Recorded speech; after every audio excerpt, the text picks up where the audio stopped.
740 കോടി എവിടെ?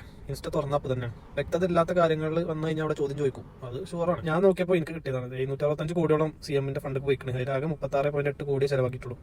ബാക്കി അടുത്ത സ്റ്റെപ്പ് എന്ന് പറഞ്ഞാൽ await NDRF reimbursement, legal and audit security അതിൽ കാണുന്നത്. അത് എന്താണെന്ന് എനിക്ക് മനസ്സിലായിട്ടില്ല. സംഗതി ചെറുപ്പം മുതലേ ഞാനും ഒരു ഇടതുപക്ഷ അനുഭാവിയാണ്. ഇപ്പോഴും അതെ, ഇതേപോലെ ഒരു ഇടതുപക്ഷ അനുഭാവിയായിട്ടുള്ള എൻ്റെ ചങ്കാണ് എന്നോട് പറഞ്ഞത് എന്തായാലും ഒരു വീഡിയോ ഇതിനെക്കുറിച്ച് ചെയ്യണമെന്നുള്ളത്. അപ്പോൾ വിഷയം 740 കോടി CM-ന്റെ ഫണ്ട് കൊടുത്ത പൈസ, അതായത് കേരളത്തിലെ ജനങ്ങളുടെ പൈസ. അതെവിടെ? സോഷ്യൽ മീഡിയ തുറന്നപ്പോഴാണ്. അതെ, എല്ലാവരും ചോദിക്കുന്ന ചോദ്യം കറക്റ്റാണ്. ഒരു സംഭവത്തിന് ക്ലാരിറ്റി ഇല്ലാന്നുണ്ടെങ്കിൽ ആ ക്ലാരിറ്റി ഇല്ലാത്തപ്പോഴാണ് ചോദ്യം വരിക. ഇത്രയും ഫണ്ട് റിസീവ് ചെയ്തു എന്നുള്ളത് എല്ലാവരും പറയുന്നുണ്ട്. ആ ഫണ്ട് എവിടെ? ഇപ്പോൾ 7 വർഷത്തിന് മേലെ. അപ്പോൾ ഇതിനൊരു വ്യക്തത കൊടുക്കൽ നിർബന്ധമാണ്. CM തന്നെ കൊടുക്കണമെന്നൊന്നുമില്ല. ഈ പാർട്ടിയിൽ പിന്നെ വേറെ ആരും ഇല്ല ഇതിനൊരു ക്ലാരിറ്റി കൊടുക്കാൻ. ഈ ഫണ്ട് എവിടെ, എന്താ പോലെ പ്ലാൻ, എന്തുകൊണ്ടാണ് വൈകിയത്, അത് കൊടുക്കാൻ പറ്റൂല എന്നുണ്ടെങ്കിൽ, അല്ലെങ്കിൽ അത് കൊടുക്കാൻ പറ്റണില്ല എന്നുണ്ടെങ്കിൽ ഒരു ഇടതുപക്ഷ അനുഭാവി എന്ന രീതിയിൽ ഞാൻ അതിനെ ലജ്ജിക്കണം.